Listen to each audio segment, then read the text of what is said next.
Kali ini kita akan membahas terkait dengan aspek waktu ya di dalam kontrak konstruksi itu seperti apa gitu kan ya.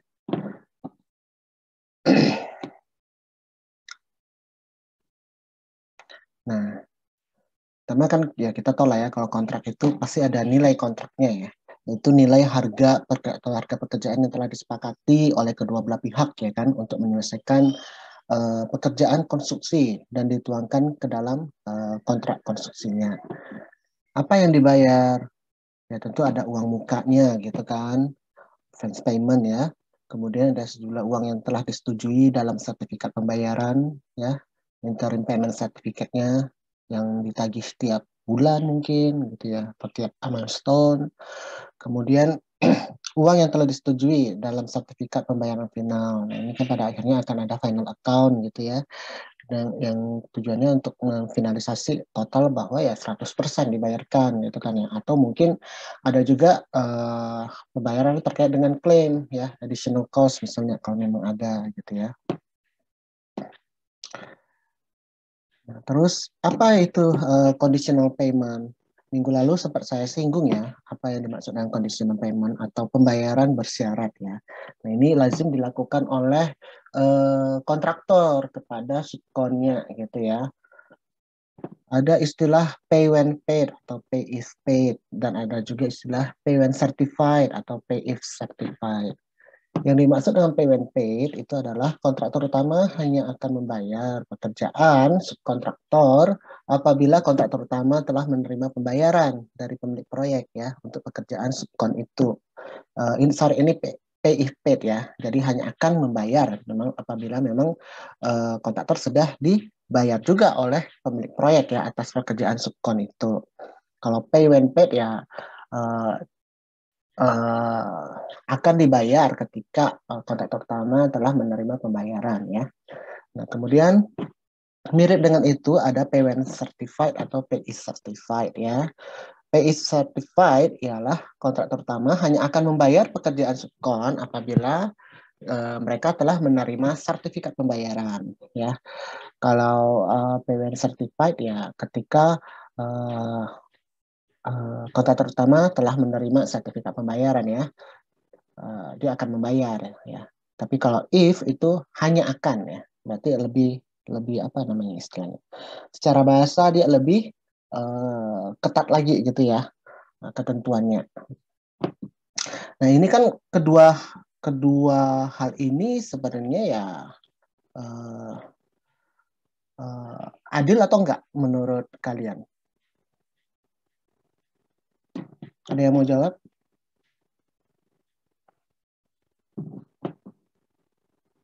Mungkin Vido?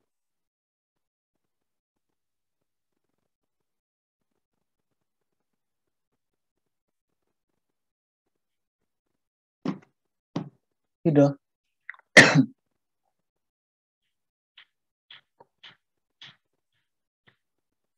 Vido nggak ada ya? Josephine? Tadi kenapa Pak? Saya baru masuk. Ini kenapa ini kan ada istilahnya pay when paid atau pay when certified kan, di mana kontraktor utama hanya akan membayar pekerjaan sub apabila kontraktor utama menerima pembayaran ya kan dari employer. Menurut kamu ini adil atau enggak? Gitu loh, bagi subkon. Menurut saya enggak, karena kan kontraknya subkon itu cuma bikin kontrak dengan kontraktor utama, nggak ada hubungannya dengan si ownernya. Iya, tepat sekali.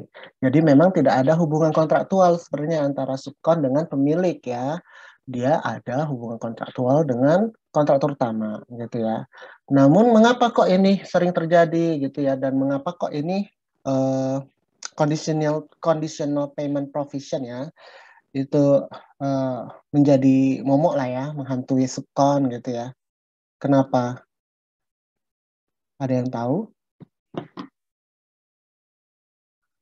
Elin, coba Elin.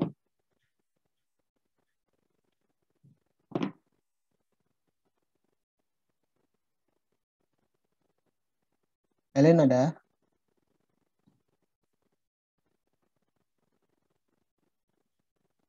Tahu Stefani deh.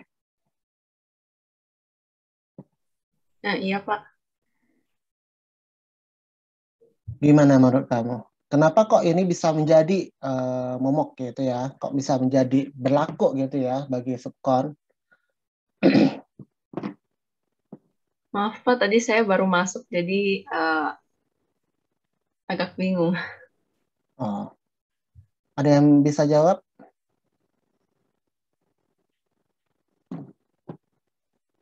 Tadi kan siapa ya? Josephine ya yang bilang memang tidak ada hubungan kontraktual antara subkon dengan pemilik proyek. Jadi harusnya sih ini kan tidak adil gitu kan ya.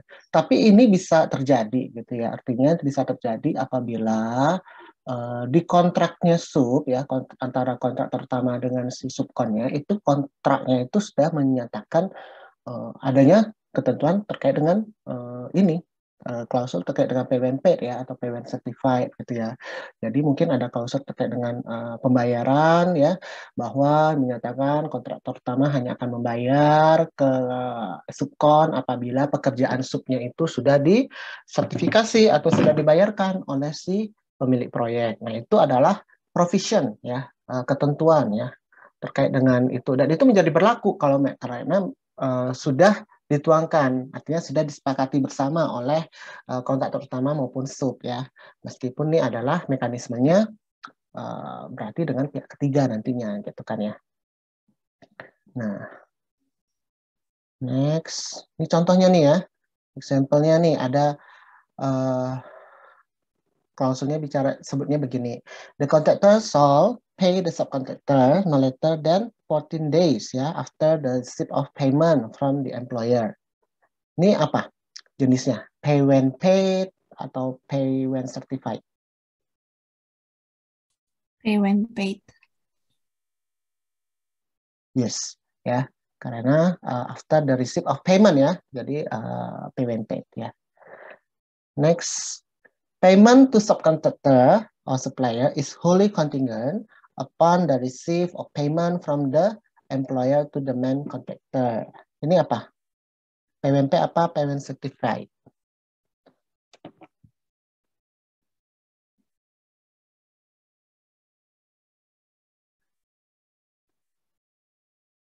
Pay when paid juga ya, Pak?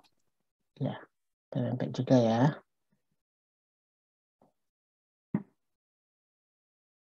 As a condition precedent to payment to subcontractor, the main contractor must receive payment first, ya, from the employer. Ini juga sama lah ya, payment paid juga ya. Oh, nggak ada payment certified ya. Oke, konsekuensinya apa? Yang pertama, ya, bahwa kalau memang sudah ada di dalam kontrak subnya itu ada ketentuan terkait dengan itu, maka itu menyatakan bahwa si subkonnya atau suppliernya itu sudah merelakan lah ya, mewaive, menyerahkan lah ya haknya itu untuk dibayar secara tepat waktu ya, sesuai dengan hak dia. Dia jadi sudah melepaskan haknya gitu ya. Kemudian yang kedua itu ini adalah sebuah mekanisme ya, mekanisme oleh kontraktor ya, supaya dia juga bisa cash flow-nya mungkin ya terkait dengan cash flow-nya dia lebih mudah gitu kan ya, atau mungkin dia mau mendistribusikan resikonya ya, mendistribusikan resiko terkait dengan pembayaran oleh employer ini kepada subkontraktornya. Bisa jadi kan dia nggak dibayar oleh employer kan atas pekerjaan si sub, jadi dia apa ya, memperlakukan conditional payment provision ini gitu ya. Kemudian yang ketiga sebagai condition precedence ya, jadi sebagai persyaratan pendahuluan untuk pembayaran kepada subkon maupun supplier ya. Nah ini tadi mengapa tidak adil ya kan? Memang landasan awalnya adalah bahwa tidak ada hubungan kontraktual sebenarnya antara subkon dengan employer gitu kan ya. Nah, isunya adalah di sini subkon atau supplier bisa saja ya kan tidak dibayarkan akibat kelalaian si menkonnya sendiri ya. Jadi dia mungkin si subnya ini ada pekerjaan, bagian pekerjaan kan sub itu hanya mengerjakan bagian tertentu ya. Oke, katakanlah pekerjaan apa ya, pekerjaan arsitek pasang lampu lah ya. Nah, fitting lampu gitu kan. Tapi kemudian dia belum dibayarkan karena ada menunggu lah ya pembayaran dari katakan dari pemilik proyek gitu kan ya. Tapi pemilik proyek ternyata ya itu tidak mau membayarkan dulu si kontraktor karena ada sebab-sebab yang kelalaian kontraktor utama, bukan karena kesalahan si subkon. Mungkin kan karena biasanya kan Menkon akan mensubmit, menagih gitu kan banyak gitu ya, tidak hanya bagian pekerjaan si subkon, tapi mungkin juga termasuk bagian pekerjaan Menkonnya sendiri ya kan, yang lain gitu kan ya. Nah ternyata ada masalah nih di bagian pekerjaan Menkon yang lain, tapi ya tetap tidak bisa dibayarkan dulu kepada si subkon karena ada conditional payment itu gitu ya, karena masih menjadi polemik lah istilahnya ya antara employer dengan Menkon terkait dengan pekerjaan Menkon, bukan terkait dengan pekerjaan si subkonnya, tapi karena kelalaian Menkon untuk pekerjaannya Menkon sendiri. Tapi kan konsekuensinya ya subkon menjadi tidak bisa dibayarkan karena sesuai dengan provisionnya ya dia tidak bisa dibayarkan sebelum kontrak pertama juga sudah dibayarkan oleh si employer gitu kan ya. Atau yang kedua, misalnya employernya itu, pemilik proyeknya itu menjadi bangkrut ya kan, developernya bangkrut, tidak bisa membayar Menkon, ya kan? Karena tidak bisa membayar Menkon, Menkon juga tidak mau membayar kepada si subkon dengan alasan ya tadi ada conditional payment provision tadi ya. Tapi kalau misalnya tidak ada conditional payment provision ya subkon kan ya dengan Menkon ya saya sih nggak mau tahu, saya kan kerjanya hanya dengan kamu meng-hire saya gitu kan ya. Itu kan umumnya idealnya seperti itu ya, hubungan kontraktual antara subkon dengan Menkon kan seperti itu.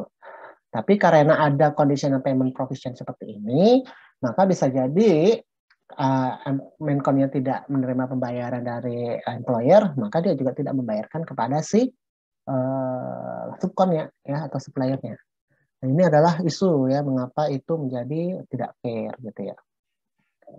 Ada beberapa penyebab lah ya. Yang pertama itu Menkon berusaha untuk mentransfer resikonya ya terkait dengan pembayaran ini kepada si subkon atau suppliernya. Kemudian praktek ini sudah menjadi sebuah budaya di industri ya, dan ini ya memang sebenarnya sih di Indonesia juga ada terjadi, di mana-mana juga terjadi gitu ya. Makanya kalau di Malaysia itu sudah di ban ya praktis ini ya, di beberapa negara maju juga sudah tidak diperbolehkan gitu ya melalui perundang-undangan, cuman di Indonesia masih belum ada ya sepertinya ya peraturan terkait ini. Kemudian ya ini adalah sebuah strategi kontraktor ya untuk menunda pembayaran ya, timing mechanism tadi. Atau ini juga bisa disebabkan oleh poor management ya, oleh kontraktor ya. Kemudian kegagalan kontraktor untuk mengimplement good business governance ya. Terkait dengan kemampuan employer untuk membayar juga ya. Kemudian seringnya subkon atau supplier itu karena mungkin merasa ini adalah sudah menjadi budaya, sudah menjadi praktek umum, merasa ya ini benar, padahal itu mungkin mereka sebenarnya clear ya terkait dengan hubungan kontraktual ya, pengertian atau konsep dari hubungan kontraktual bahwa hubungan kontrak sub ya hanya antara subkon dengan menkonnya gitu ya. Kalau mereka ini ya berarti mereka masih belum menyadari lah, belum memahami hak-hak mereka ya sesuai dengan kontrak ya. Kemudian adanya kecenderungan untuk memaintain memelihara hubungan ya yang baik ya dengan Menkon gitu kan ya. Kemudian kecenderungan untuk menghindari sengketa ya. Kemudian juga belum ada previous case ya, kasus-kasus hukum di pengadilan di Indonesia ya terkait dengan praktek conditional payment gitu ya.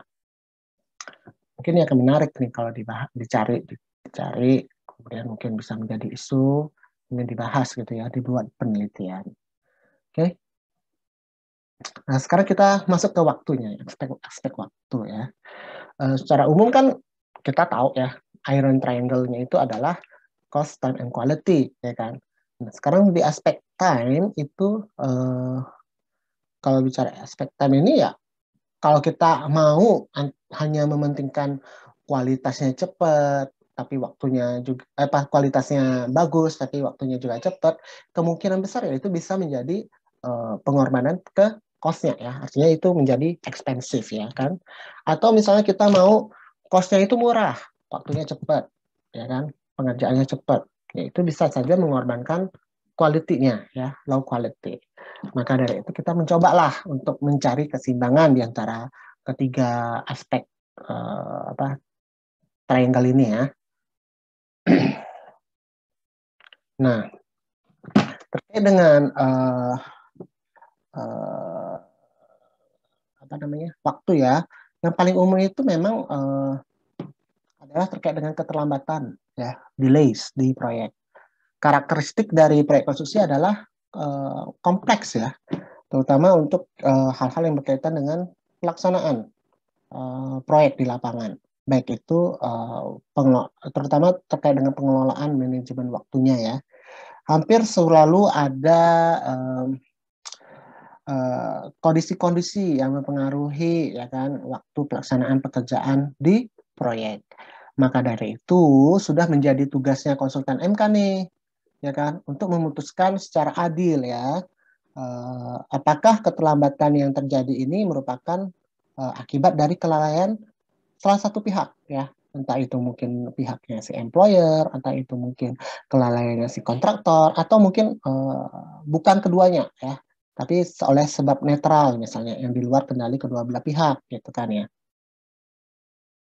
Nah, penilaian keterlambatan pekerjaan dan klaim perpanjangan waktu ini tentu bukan hal yang mudah ya untuk dilakukan dan dibutuhkan pengalaman dan pengetahuan teknis ya untuk menilai sebab-sebab keterlambatan ya kan, dampak peristiwa keterlambatan itu dan kepada siapa resiko atas keterlambatan ini dibebankan gitu ya.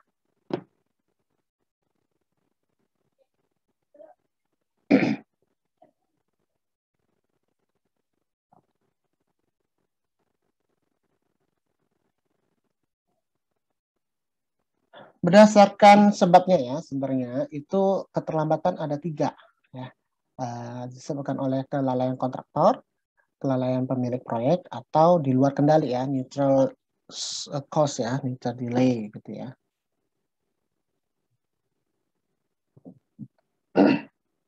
Nah, macam-macam keterlambatan yang mana menjadi kompensasi ya perpanjangan waktu bagi kontraktor itu adalah misalnya adanya perubahan pekerjaan, adanya instruksi perubahan pekerjaan ya, variation atau change order ya kan. Kemudian adanya keterlambatan yang disebabkan oleh hal-hal yang diatur di dalam kontrak lah ya, yang memberikan hak perpanjangan waktu bagi kontraktor ya kan. Misalnya keterlambatan supply drawing ya kan, keterlambatan pemberian instruksi dan lain-lain sebagainya. Kemudian kondisi iklim yang ekstrim ya kan. Kemudian kelangkaan sumber daya baik manusia maupun material yang tidak diperkirakan sebelumnya, keterlambatan yang disebabkan oleh pemilik proyek ya kan, atau keterlambatan yang disebabkan oleh sebab netral lainnya gitu ya. Jadi ya kalau misalnya yang tadi ini terjadi keterlambatan ya tentunya itu menjadi hak ya, menjadi hak bagi kontraktor. Di sini konsultan MK akan mengecek dulu gitu kan ya, apakah memang benar kontraktor itu berhak, apakah memang kalau memang benar, apakah seberapa besarkah dampaknya gitu ya, sehingga bisa memberikan lah durasi waktu ya, mengestimasi durasi waktu yang diperlukan untuk perpanjangan waktu ini gitu kan ya. Kan tetapi kalau misalnya kemudian konsultan MK melalui penelitian pemeriksaan dia di lapangan ternyata ditemukan bahwa mungkin kelalaian ini disebabkan karena ada faktor-faktor yang disebabkan pula oleh kontraktor gitu kan ya, kelalaian yang kontraktor ya kan. Nah, ini bisa saja kontraktor menjadi tidak berhak ya atas klaim perpanjangan waktu ini ya kan, atau mungkin ya berkurang lah, misalnya dia harusnya 10 hari perpanjangannya menjadi ya cuma 5 hari karena 5 hari sebelum lagi itu disebabkan oleh kelalaian kontraktor itu sendiri misalnya kan ya.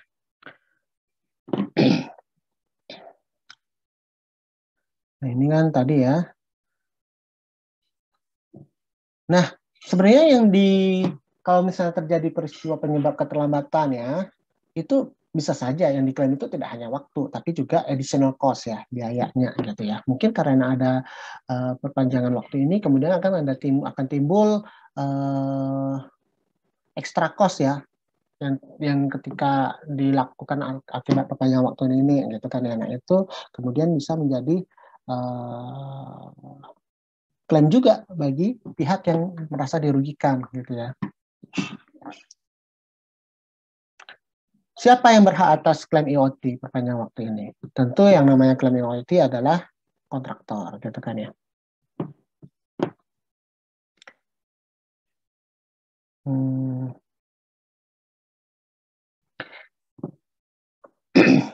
Nah, umumnya kalau misalnya peristiwa keterlambatan itu disebabkan oleh kelalaian kontraktor, maka tentu sifatnya itu adalah non-excusable dan non-compensable ya. Artinya apa non-excusable ya? Tidak dimaklumi ya. Artinya ya tidak diizinkan terjadi gitu ya sebenarnya ya. Dan non-compensable artinya ya tidak ada kompensasi yang diberikan. Sehingga ya itu menjadi tanggungannya kontraktor dong, ya kan? Karena itu kan keterlambatan disebabkan oleh kelalaian kontraktor ya, makanya kontraktor harus menanggung sendiri gitu ya. Kalau misalnya kelalaian itu disebabkan oleh keterlambatan itu disebabkan oleh kelalaian employer, itu sifatnya umumnya menjadi excusable dan compensable. Artinya dimaklumi dan diberikan kompensasi ya. Kompensasinya bisa ya tadi perpanjang waktu ataupun biaya ya kan. Excusable ya karena ini kan keterlambatan yang disebabkan oleh pihak kedua ya, yaitu employer ya, bukan pihak yang mengelola proyeknya gitu kan ya. Jadi ya excusable aja gitu kan. Kemudian bagaimana dengan keterlambatan yang disebabkan oleh pihak sebab netral, misalnya ada bencana alam atau ada apalah gitu ya, sehingga menyebabkan keterlambatan pekerjaan. Nah ini sifatnya excusable, dimaklumi, tapi umumnya juga non compensable ya. Jadi tidak ada kompensasi dalam bentuk uang, tapi mungkin kompensasi hanya dalam bentuk extension of time aja gitu ya.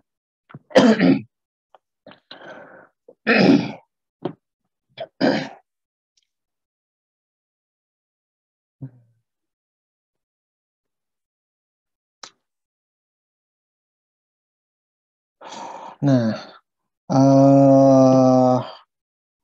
pada prinsipnya ya, sebaiknya sih dalam pelaksanaan pekerjaan khusus itu tidak ada perpanjangan waktu ya, no extension ya. Karena hal ini kan perpanjangan waktu itu pasti akan merugikan lah ya kedua belah pihak sebenarnya. Kalau bagi employer ya tentu dia harusnya proyek selesai 1 tahun tapi kemudian menjadi 1,5 tahun kan berarti dia udah rugi 6 bulan ya sebenarnya ya untuk penundaan pemasukan nih dari aset gitu kan ya, yang operasional asetnya gitu kan ya. Kalau bagi kontraktor, oh ya itu juga menjadi 6 bulan ada extra cost mungkin kan ya bagi yang harus dia tanggung misalnya kan ya. Biaya overhead-nya menjadi besar gitu kan ya.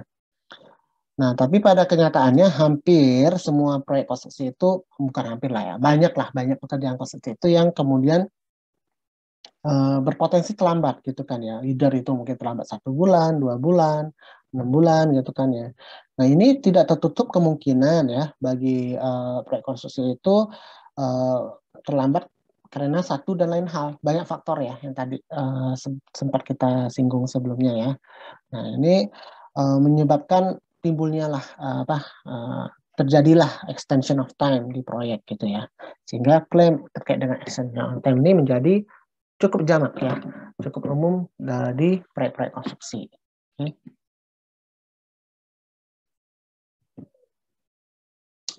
Ini tadi ya alasan untuk perpanjangan waktu, misalnya keterlambatan penyerahan lapangan oleh employer ke kontraktor ya kan.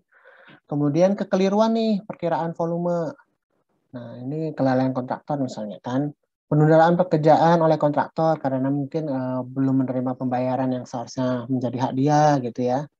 Kemudian ada kekeliruan, hambatan atau kesalahan oleh pemilik proyek ya, entah instruksinya, entah gambar yang salah atau apa gitu ya. Kemudian ada isu dari otoritas setempat gitu ya, pemerintah setempat. Kemudian ada perubahan terkait peraturan ya, atau kebijakan pemerintah yang harus dituruti di lapangan ya. Kemudian mungkin ada pula keterlambatan oleh NSC atau NS ya, nominated subcontractor atau nominated supplier.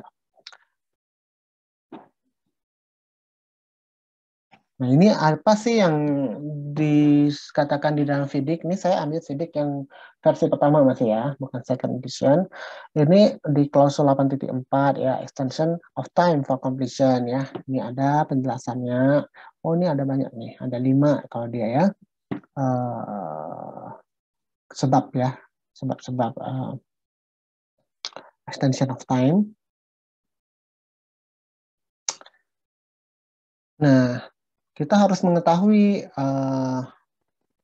bahwa time itu adalah aspek penting ya. Waktu itu adalah aspek penting dalam pelaksanaan pekerjaan konstruksi. Makanya waktu itu selalu di state ya, dinyatakan di dalam dokumen kontrak utamanya, gitu kan ya. Di sini waktu itu mungkin yang disebut bisa harus diselesaikan dalam waktu 1 tahun, 6 bulan gitu ya, atau dalam hitungan hari gitu kan ya, atau mungkin ditulis dalam bentuk tanggal, misalnya paling lambat diselesaikan tanggal sekian 30 Oktober 2021 misalnya kan. Nah, itu adalah menunjukkan bahwa waktu itu sebenarnya memang essence ya, inti ya dari kesepakatan di dalam kontraknya itu kan ya. Kan selain cost ya time gitu kan ya. Nah, tapi kemudian time ini, aspek waktu ini bisa menjadi luas gitu ya, bisa menjadi besar ya, bisa menjadi melebar gitu ya. Artinya tidak lagi terpaku atau terpaut pada waktu yang sudah ditetapkan atau disepakati di dalam kontrak ya. Time at large ini bisa terjadi ya. Oh ya, yang dimaksud dengan time at large ya tentu tidak terdapat, artinya tidak terdapat kewajiban kontraktor untuk menyelesaikan pekerjaan dalam kurun waktu yang telah ditetapkan di dalam kontrak ya, atau kewajiban kontraktor untuk menyelesaikan pekerjaan itu sudah lenyap gitu ya. Nah, ini bisa terjadi ya, misalnya ada keterlambatan yang bukan disebabkan oleh kelalaian kontraktor dan tidak terdapat ketentuan kontraktual yang mengatur situasi tersebut di dalam kontrak ya, atau ada kegagalan dari konsultan MK ataupun pihak pemilik proyeknya untuk memberikan perpanjangan waktu gitu ya kepada kontraktor apabila memang terjadi peristiwa keterlambatan yang bukan disebutkan oleh kelalaian kontraktor ya. Nah, ini akibatnya apa kalau time at large ya? Tentu kontraktor bisa menyelesaikan proyek itu sesukanya dia ya. Menjadi bukan sesukanya dia juga, tapi menjadi reasonable time ya. Artinya waktu yang masuk akal aja, yang logis saja. Artinya apa? Menentukan reasonable time ini adalah terkait dengan judgement umumnya ya, dari pengadilan. Misalnya kan kalau itu menjadi sengketa, kemudian ya misalnya itu harusnya selesai 1 tahun, kemudian karena employer tidak memberikan extension of time, kontraktor yang mengerjakan sampai 1,5 tahun. Employer kemudian sengketa nih dengan kontraktornya, kok kamu 6 bulan telat sih gitu kan ya. Nah, kontraktor bilang ya kan kamu tidak memberikan perpanjang waktu ya, saya selesai sebisa saya gitu kan ya. Nah, nanti itu akan menjadi sengketa, kemudian diputuskan di pengadilan. Oh, pengadilan akan memutuskan berdasarkan reasonable time ya, yang masuk akal aja gitu loh. Sebenarnya ini sisa pekerjaannya ini masih katakanlah 20% lagi dan memang dihitung-hitung ya memang 6 bulan atau mungkin 4 bulan. Kalau 4 bulan berarti ya kontraktornya underperform ya selama 2 bulan gitu kan ya. Nah, ini yang kemudian akan menjadi polemik baru gitu kan ya.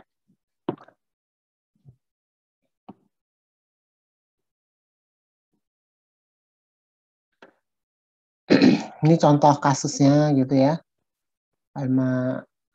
Amalgamated Building Festival Tom Holy Cross ya. Kalau di sini kan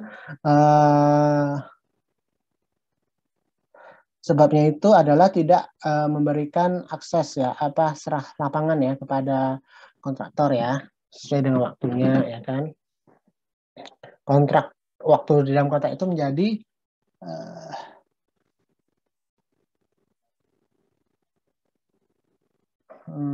because the bureau cannot insist on condition here. Ya, waktu kontraknya itu menjadi tidak berlaku lagi gitu ya. Akibatnya apa? Pemilik proyek ya tidak dapat memberlakukan liquidated damages ya, meminta ganti rugi kepada kontraktor kalau misalnya kontraktor telat nih menyelesaikan pekerjaan dalam waktunya ya. Sehingga kewajiban kontraktor untuk menyelesaikan pekerjaan ya dalam waktu yang reasonable aja gitu ya. Nah, apa nih bagaimana kalau misalnya keterlambatan itu disebabkan oleh nominated subcontractor ya? Bisa nggak sih Menkon itu kemudian meminta extension of time? Nominated subcontractor itu adalah subkontraktor yang ditunjuk langsung oleh si pemilik proyek ya. Jadi misalnya ketika tender sudah dinyatakan pemenang kontraktor utamanya ini, kemudian sudah dituangkan sih seumumnya ya bahwa nanti untuk pekerjaan arsitektur ini mungkin ya atau pekerjaan MEP ini mintanya pakai subkonnya atau suppliernya ini gitu kan ya. Itu ditunjuk langsung oleh si pemilik proyek gitu kan ya. Nah, bagaimana nih kalau misalnya keterlambatan pekerjaan sub ini disebabkan oleh ya sub yang dinominasikan atau ditunjuk oleh employer? Boleh nggak sih Menkor itu kemudian mengajukan IoT? Ada yang mau berpendapat? Vido?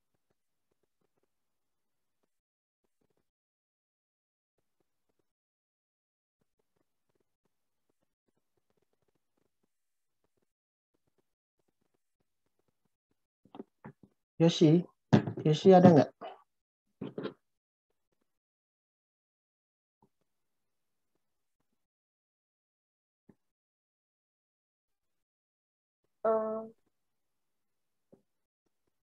Boleh sih, Pak. Boleh. Kenapa?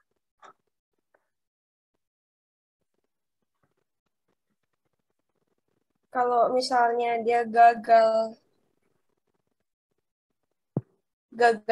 memenuhi penyerahan lahan, berarti dia boleh minta perpanjangan waktu. Enggak.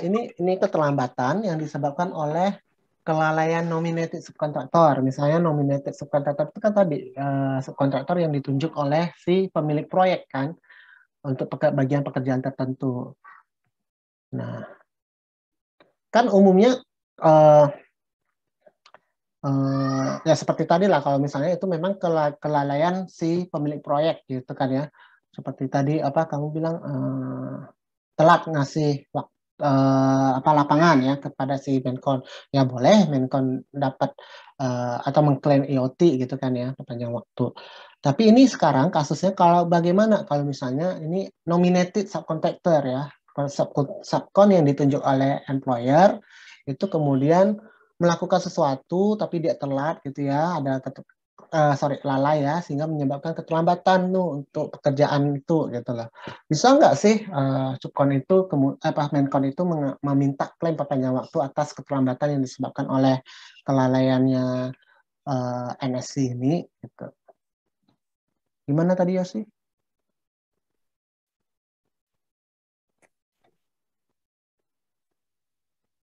Boleh atau enggak? Boleh, Pak. Boleh ya. Ada yang punya pendapat lain?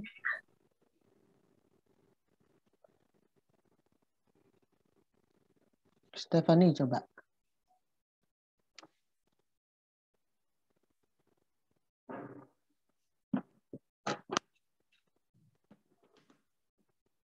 Halo Stephanie.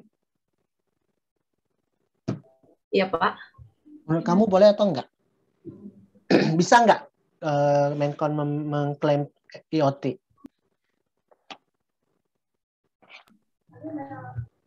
Menurut saya, sebentar ya, Pak.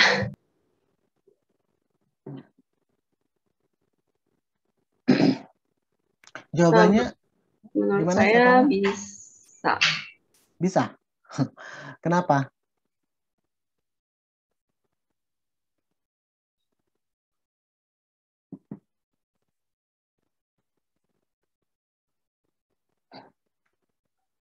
Stephanie, kenapa kok bisa?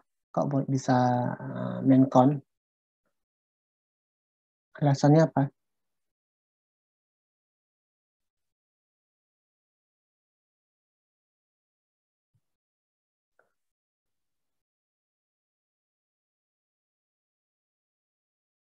Nggak tahu ya. Jawabannya harusnya nggak bisa ya. Nggak bisa, nggak boleh. Kenapa? Karena meskipun nominated subcontractor itu adalah ya katakanlah pihak yang ditunjuk oleh employer ya kan, tapi pengelolaan nominated subcontractor itu sudah diberikan sepenuhnya kepada Menkon. Karena seluruh sub ya, baik itu subkontraktor, nominated subcontractor maupun domestic subcontractor itu tetap di bawah pengelolaan manajemennya Menkon ya. Sehingga kalau misalnya ada kelalaian akibat NSC ini ya tetap saja dianggap sebagai kelalaian Menkon dalam hal pengelolaan atau manajemen lapangannya gitu ya. Lagian juga kan sebenarnya pembayaran NSC itu juga tetap dilakukan melalui Menkon gitu ya. Jadi tetap itu semua adalah menjadi tanggung jawabnya Menkon. Dengan demikian kelalaian disebabkan oleh NSC ya adalah kelalaian si Menkon gitu ya, sehingga dia tidak berhak atas IoT atau klaim perpanjangan waktunya. Nah, sekarang pertanyaan berikutnya, bagaimana dengan akselerasi ya atau percepatan pekerjaan? Bisa nggak kontraktor mengklaim biaya misalnya atas percepatan pekerjaan? Jadi ini ada instruksi, harusnya durasinya itu 1 tahun, kemudian mungkin ada satu dan lain hal, kemudian si employer bilang mau selesai dalam waktu 9 bulan deh, gitu kan ya. Nah ini ada percepatan pekerjaan. Percepatan ini kan tentu kontraktor harus memberikan effort yang lebih ya, entah itu mungkin menambah alat, menambah sumber daya, pekerjanya dan lain sebagainya. Ini kan ada klaim biayanya. Berhak nggak kontraktor mengklaim? Kalau tadi kan kita bicaranya keterlambatan nih. Kalau sekarang kita berbicara mengenai kalau percepatan bagaimana?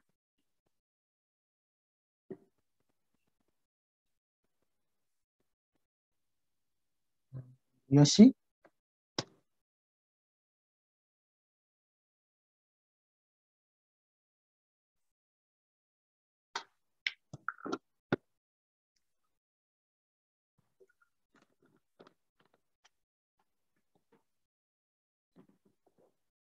Halo Yoshi.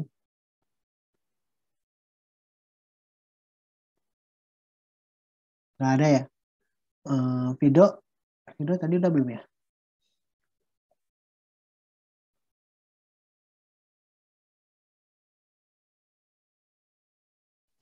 Menurut saya boleh, Pak. Boleh ya? Iya. Karena ada instruksi ya. Tapi tentu dengan kondisi bahwa itu memang instruksi dari employer ya kan, ada instruksi employer. Jadi kita perlu lihat dulu nih jenis percepatannya itu seperti apa ya, acceleration-nya ya. Apakah directed, apakah voluntary ya. Kalau voluntary kan ya dari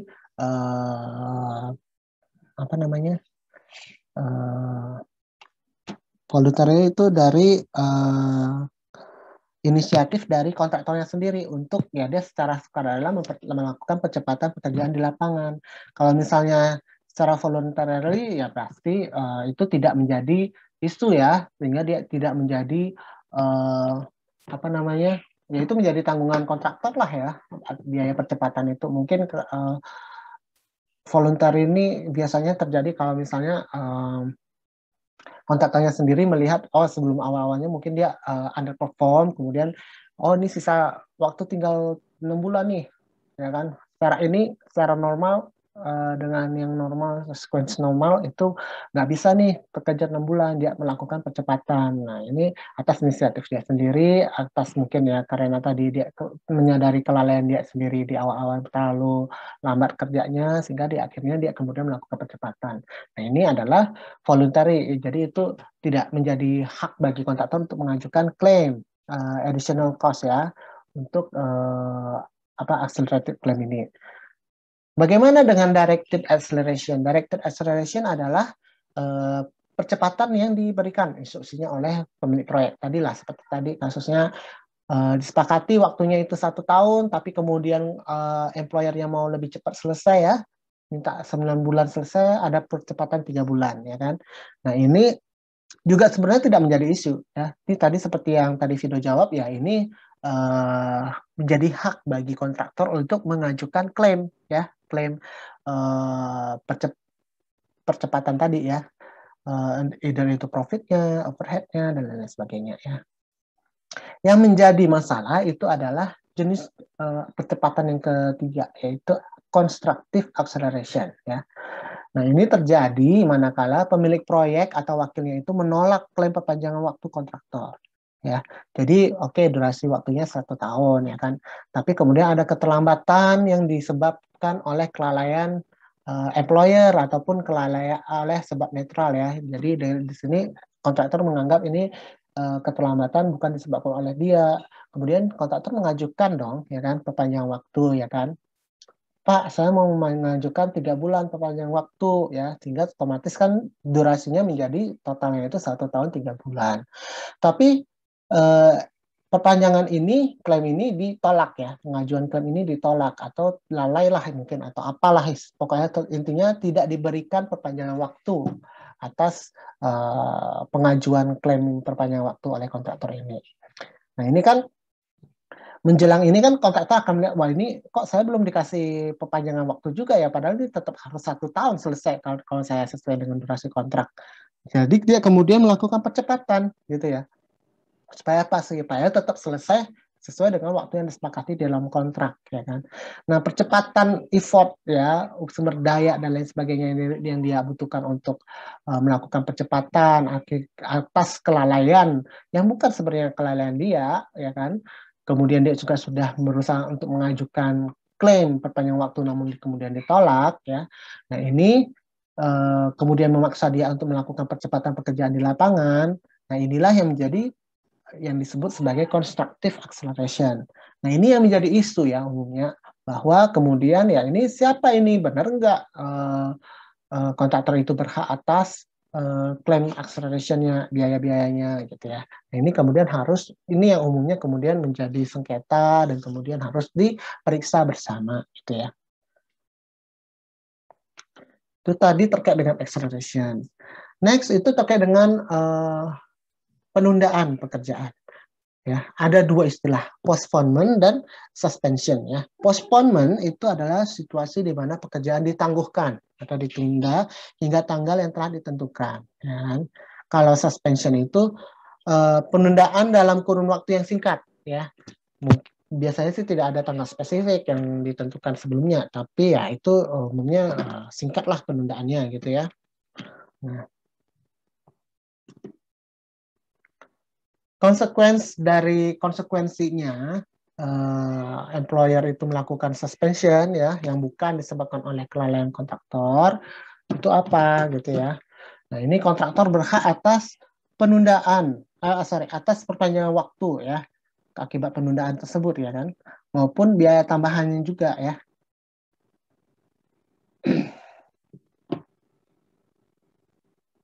Di sini kan tentu nanti konsultan MK-nya akan memberikan, akan menginstruksikan ya kepada kontraktor untuk melakukan penundaan pekerjaan, entah itu sebagian atau seluruhnya, mungkin karena ada perubahan desain, lingkup gitu kan ya. Oh stop, ini kalau kalian jangan kerjain dulu nih tower ini misalnya kan, karena ada perubahan lingkup mau diubah jadi apa misalnya kan, atau apa oleh instruksi dari pemilik proyek. Nah ini kan ada penundaan pekerjaan nih gitu kan ya, dan lain-lain sebagainya lah. Nah ini kemudian menjadi timbul biaya ya kan ekstra oleh kontraktor. Nah ini yang kemudian menjadi klaim lah bagi kontraktor terkait dengan biaya-biaya ekstra ini gitu kan ya. Tapi di sisi lain tentu kontraktor masih memiliki kewajiban untuk melindungi ya kan, menjaga keamanan bagian-bagian pekerjaan ya, maupun supaya apa ya, supaya tidak rusak lah ya, menyimpan barang-barang atau alat-alat yang masih ada di lapangan gitu ya.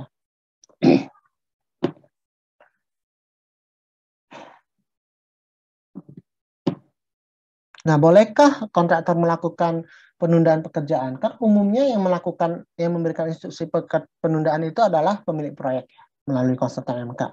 Sekarang boleh nggak sih kontraktor yang melakukan penundaan?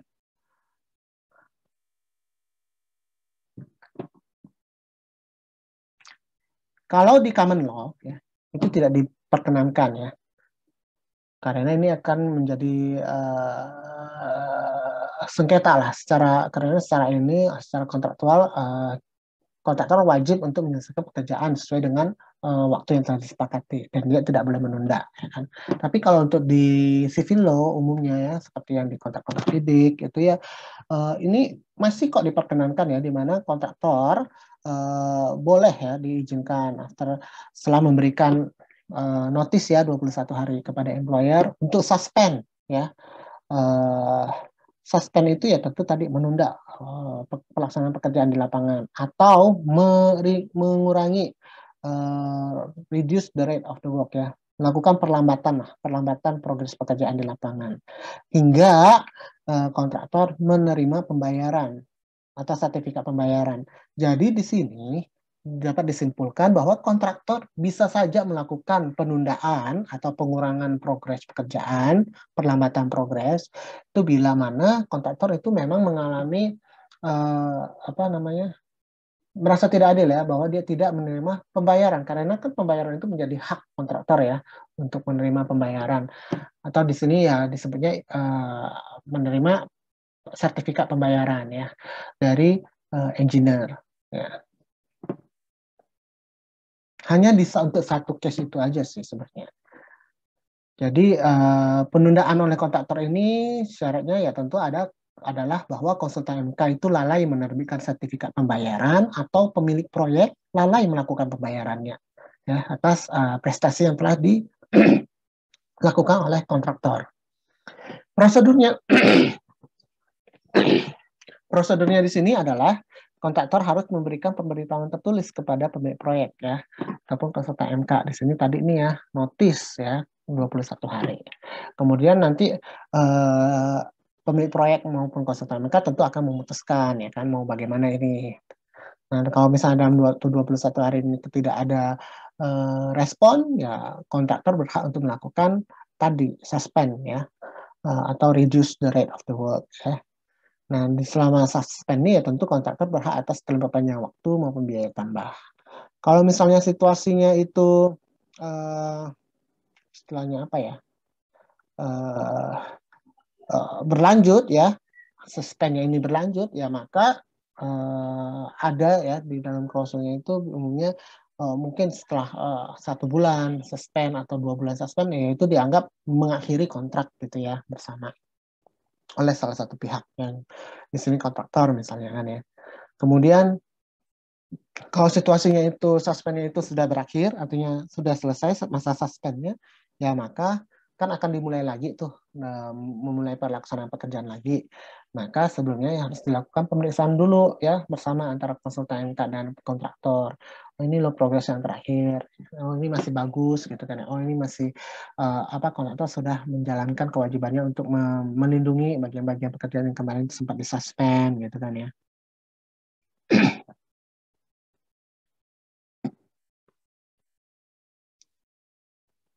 Nah, ini terkait dengan reduce the rate of the work ya, yang tadi ya, perlambatan progres pekerjaan. Ini boleh nggak? Ya boleh aja. Dengan tadi ya, dengan ketentuan yang tadi. Bahwa konsultan MK lalai menerbitkan sertifikat pembayaran atau pemilik proyek lalai melakukan pembayaran. Belum membayar, bayar aja. Ya, belum bayar. Nih. Mungkin karena ada masalah finansial gitu kan ya, dan lain sebagainya.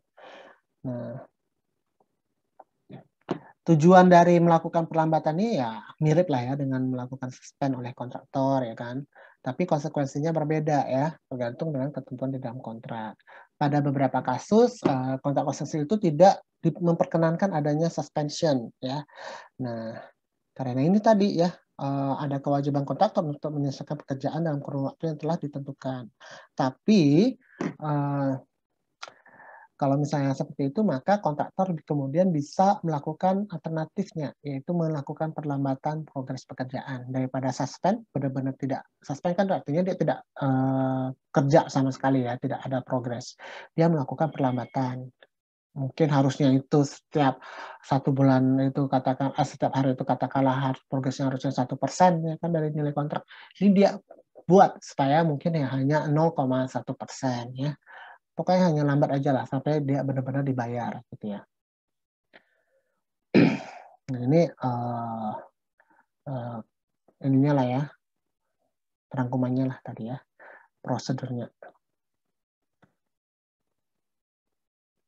Nah, apa saja sih biaya-biaya keterlambatan itu ya? Nah, kontraktor biasanya akan mengalami kerugian langsung ya, direct loss due to delay ya. Nah, contohnya biaya overhead, gaji pekerja nggak, yang mana mau tahu ya, kerja nggak kerja kan dia dibayar misalnya kan ya, sesuai dengan ininya.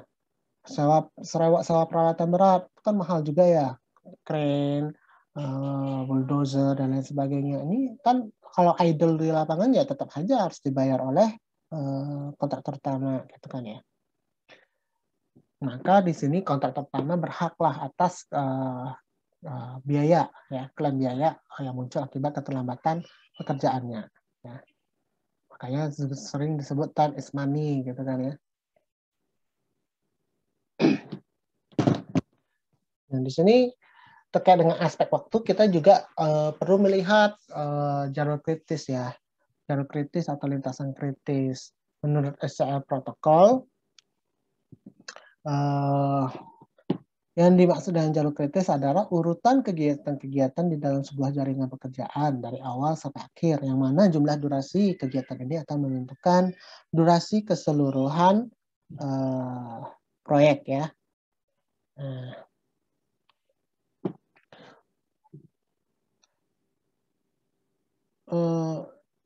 Ya di dalam sebuah jadwal proyek ini mungkin saja sih terdapat lebih dari satu lintasan kritis ya, tergantung pada logika alurnya ya, proyek pekerjaan aktivitas proyeknya gitu ya. Dan sebuah penundaan yang terjadi pada setiap kegiatan di jalur kritis ini akan menyebabkan durasi proyek itu, keseluruhan proyek itu akan menjadi terlambat ya. Kecuali apabila dilakukan acceleration maupun resequencing ini tadi ya. Nah, untuk menentukan beberapa sih ya, keterlambatan itu kan perlu dia dari lintasan kritisnya dan sebagaimana kemudian aktivitas yang menyebabkan keterlambatan ini berpengaruh terhadap lintasan kritis ya kan. Nah, di sini ada tekniknya ya kan, teknik analisis untuk menganalisis jalur kritis ini ya. Nah, ini kalau di SL ini bisa memberikan ya seperti Gantt chart, pure logic diagram, time scale ya. Nah, ini semua adalah teknik-teknik untuk menghitung keterlambatan tadi ya, pengaruh terhadap jalur atau lintasan kritisnya.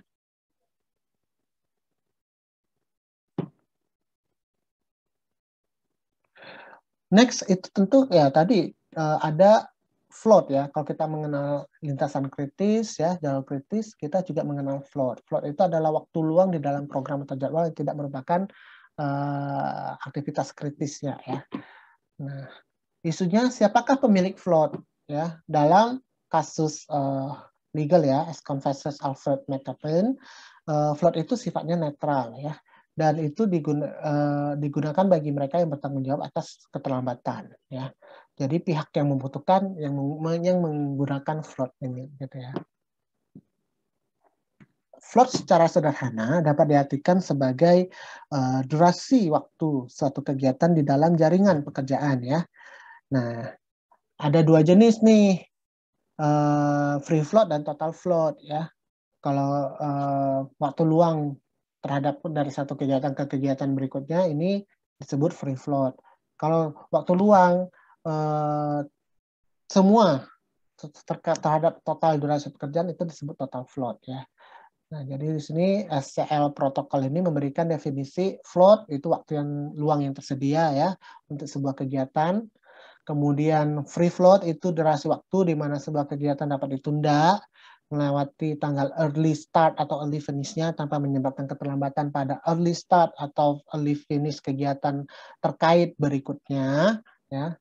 Kemudian total float, ya, durasi waktu di mana sebuah kegiatan dapat ditunda melewati tanggal early start early finish-nya tanpa menyebabkan keterlambatan pada tanggal penyelesaian kontrak, ya. Nah, pihak yang pertama kali memanfaatkan float adalah pihak yang berhak atas float time itu. Isu mengenai float ini menjadi penting manakala keterlambatan berbarengan, ya, bersamaan atau concurrent delay itu terjadi, ya kan? Karena ini kan terkait dengan siapa sih yang berhak atas float tersebut, apakah pemilik atau apakah kontraktor, gitu kan, ya.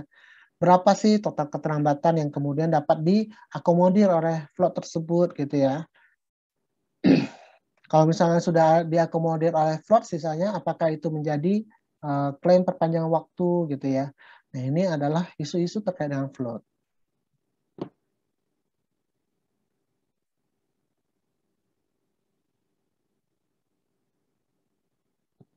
Next itu ada konsep causation and concurrency, ya.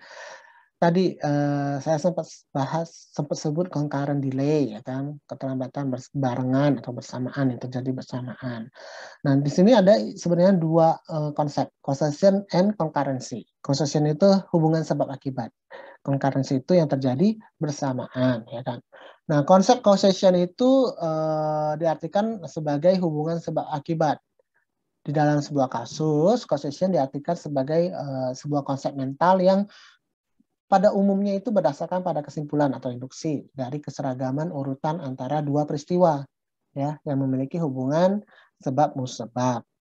Konsep ini, ya, causation ini diperlukan misalnya itu untuk menentukan hubungan sebab akibat ketika salah satu pihak telah beranggapan terjadi pelanggaran. Misalnya ini klaim perpanjangan waktu, kan, ya, extension of time. Nah, salah satu pihak itu tidak cukup hanya menunjukkan oh terjadi peristiwa penundaan, gitu, ya, tapi dia juga harus menunjukkan sebabnya dan dampak dari peristiwa keterlambatan itu, gitu kan, ya. Kemudian concurrency, ya. Concurrency ini secara sederhana ya tadi dapat diartikan sebagai sesuatu yang terjadi secara bersamaan, gitu kan, ya. Nah, dalam hal ini, ya, kontrak konstruksi ini, ya, konsep ini ya tentu mengacu pada peristiwa-peristiwa yang konsekuensinya itu saling tumpang tindih, ya, overlap, ya kan.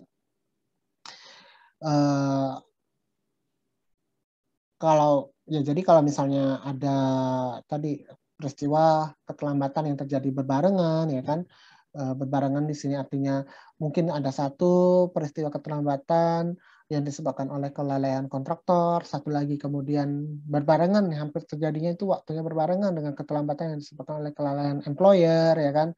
Nah, ini kan keterlambatan berbarengan ini seperti apa, gitu, ya, jadi hitungnya, gitu kan, ya. Kalau kelalaian kontraktor ya tentu itu tidak menjadi hak kontraktor untuk melakukan klaim. Tapi ini ada ternyata keterlambatannya itu berbarengan dengan kelalaiannya employer, gitu kan, ya. Sehingga bagaimana ini berapa sih besar yang bisa diklaim oleh kontraktor, ya kan. Nah, ini juga menjadi isu terkait dengan concurrent delays, ya, dalam hal klaim perpanjangan waktu. Terutama ya tentu untuk perpanjangan waktu yang disebabkan oleh concurrent delay, ya.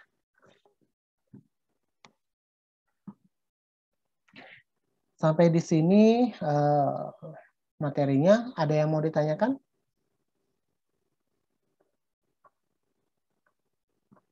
Nggak ada, ya. Kalau nggak ada, saya cukupkan sekian. Terima kasih.